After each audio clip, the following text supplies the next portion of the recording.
Okay, so, oops. All right, so the first thing to do is turn on my power, which I already did. I'm going to go ahead and reset it using the reset switch. And now I can begin. I'm going to follow through the sequence provided in the lab instructions. So first one was to add 10, which means that I would turn on the first switch and the third switch, because that denoted in binary is 8 plus 2, which is 10. Okay, and so once I pulse the clock, the LED should replicate exactly how it's in the switch. So the first LED towards the left and the third one should light up. Okay, so they do that.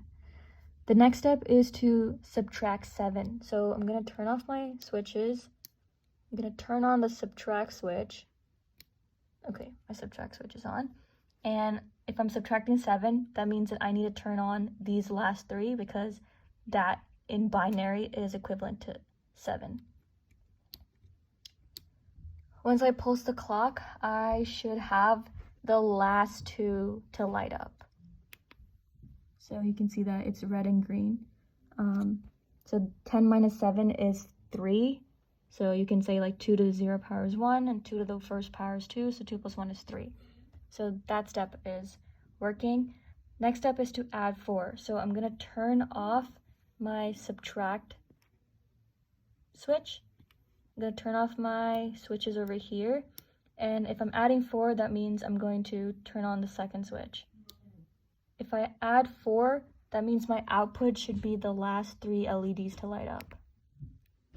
There we go. So red, green, red. And that is 7, because 10 minus 7 is 3, 3 plus 4 is 7, so that in binary is 7. The last step is to add 10.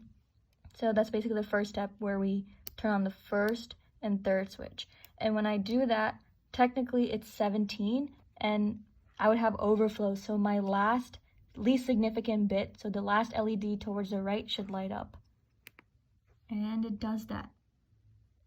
Because technically, since we have 17, there's an overflow, so over here, so towards the left, 2 to the 4th power is 16, and then my least significant bit is 1, so 16 plus 1 is 17. So there we have it. Yep.